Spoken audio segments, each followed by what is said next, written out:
Hoje o vídeo não vai ser caminhando, vai ser aqui no meu salão. Tô aqui no meu salão. E hoje o vídeo vai ser aqui, que eu resolvi gravar. Tem muitas pessoas me mandando mensagens, perguntando algumas coisas, né, que eu não cito nos vídeos. Chegou muita gente através desses vídeos que eu contei, como que Deus realizou um sonho de eu me casar de noiva, né? Foi meu segundo casamento, como eu conheci o meu marido. Foram 2 vídeos explicando como que eu conheci o Júnior. E esse vídeo de hoje eu vou aproveitar para falar um pouquinho para vocês que estão acompanhando, gostando de acompanhar esses testemunhos, para a honra e glória de Deus, porque a honra é dele, né? Foi Deus quem fez isso na minha vida. Eu não sou merecedora de nada, mas pela misericórdia dele, ele me abençoou grandiosamente. E como eu estou vendo que vocês gostam de acompanhar, de ver testemunhos e que alimenta a fé e a esperança de vocês, hoje eu vim trazer mais um testemunho. Eu, graças a Deus, vivi muitos testemunhos na minha vida. O testemunho que eu vou contar hoje é relacionado à cura do meu filho. Como eu disse, eu tenho 3 filhos e ainda no meu primeiro casamento, o meu filho do meio, Isaac, com 7 meses de vida, ele contraiu meningite. Para quem não sabe, meningite é uma doença que ela tem... eu não sei falar tecnicamente, né, sobre essa doença, mas existe a meningite bacteriana e existe a meningite viral. No caso do meu filho, foi a bacteriana. E quando ele foi internado no hospital, com 7 meses de vida, o médico virou para mim e falou assim: mãe, essa meningite que seu filho está, se ela não matar ele, ele vai ficar com sequelas, assim, seco, curto e grosso.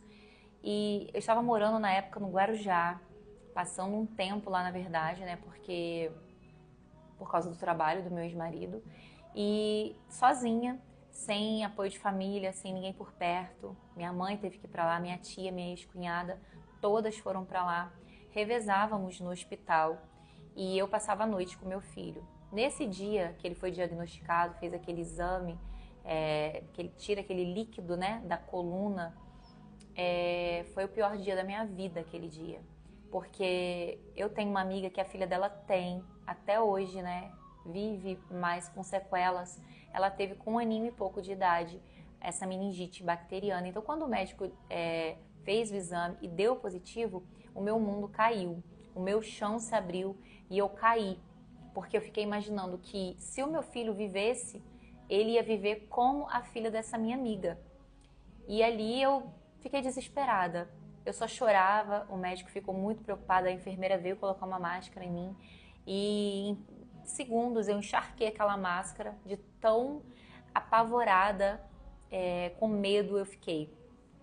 E ali, durante aqueles dias de internação, logo de cara, no primeiro dia, naquele corredor, eu vi que tinha uma capela logo no final, assim, daquele corredor. Não estou aqui para falar de religião, tá? Eu sou evangélica e eu creio num Deus que é vivo e poderoso e fiel para poder operar milagres.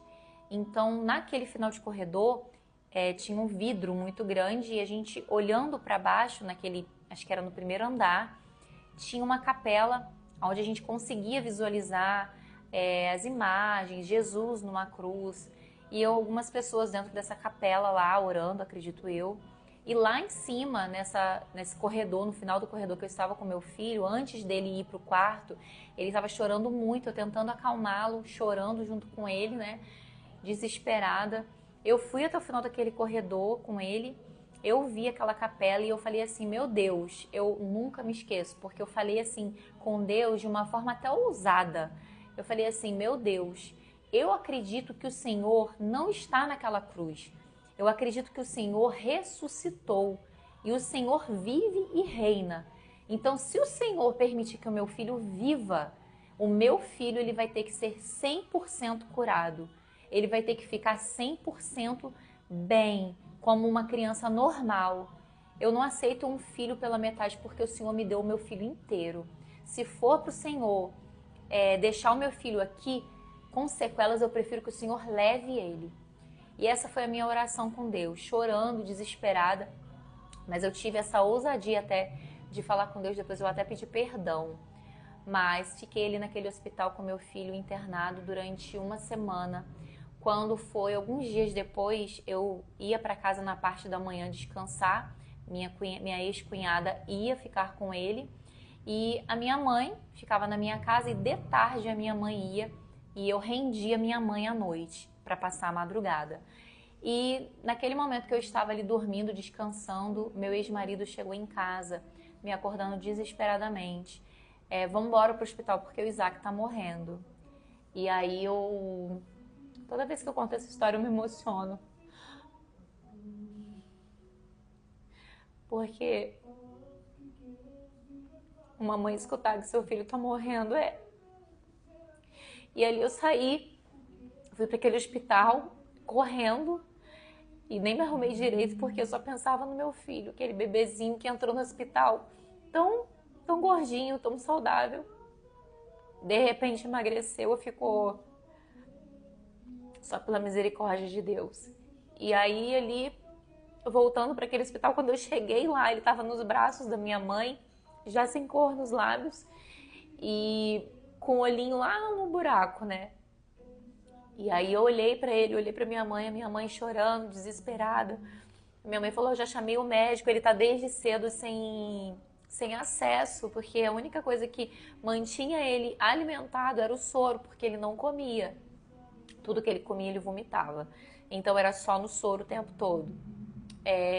E ali, minha mãe falou, chamei o médico já, estão vindo. Eu falei com meu ex-marido assim, pelo amor de Deus, porque o ex-patrão do meu marido tinha oferecido ele ir pro particular. E o meu ex-marido não aceitou. Eu falei, pelo amor de Deus, eu segurei nele aqui, eu falei, pelo amor de Deus, fala com seu patrão e coloca o Isaac no particular, porque senão ele vai morrer. Ele vai morrer. E, tipo assim, ele tava uma criança, você olhava assim, você via mesmo que ele tava morto. Não parecia que ele tava vivo, né? E aí fomos pro particular com o Isaac. Mas alguns dias depois, o médico repetiu todos os exames. Todos. Meu filho foi um milagre. Não se explica. É só um milagre. Eu perguntei pro doutor, o doutor falou assim, mãe, ele tá com uma desidratação muito profunda. Ele tá com... Era algo no estômago também que ele tinha. E eu falei... Aí ele foi falando, eu falei assim, doutor, e a meningite? Ele falou assim, que meningite? Eu falei, a meningite, meu filho foi internado com meningite bacteriana. E ele falou assim, seu filho não tem meningite. E eu falei assim, mãe, minha mãe tava do meu lado, eu falei, mãe, como assim ele não tá com meningite? A minha mãe, filha, não fala nada, você não entendeu? E aí eu olhei assim pra ela, falei assim, mãe, ele foi curado. A minha mãe falou assim, tem uma campanha lá em Angra, todas as igrejas, todo mundo fazendo campanha pela vida do Isaac. E eu louvo e glorifico a Deus. Hoje meu filho tá com 19 anos. Meu Isaac tá com 19 anos e Deus curou meu filho para honra e glória do nome dele. E eu não consigo contar essa história sem chorar, porque eu lembro, eu revivo, né? E eu vejo como que Deus foi maravilhoso na minha vida. Esse barulho aqui porque meu salão é no posto de gasolina. Então, assim, não duvide do poder de Deus. E se Deus não fez a vontade dele se Deus não fez a sua vontade, é porque ele é Deus, ele fez a vontade dele. Se Deus permitiu que o meu Isaac ficasse comigo, é porque ele queria que ele ficasse. Mas se ele tivesse levado também, eu não deixaria de acreditar que ele é Deus. Porque Deus, ele é Deus independente de tudo, de qualquer circunstância. Então não duvide, creia, né? E determine, porque a gente tem fé. E a Bíblia fala que a nossa fé, ela pode ser do tamanho de um grão de mostarda, que a gente consegue remover um monte daqui para colar. Então, não duvide, creia nesse Deus grande que nós servimos, porque Ele é fiel e poderoso e Ele faz infinitamente mais do que aquilo que pedimos ou pensamos.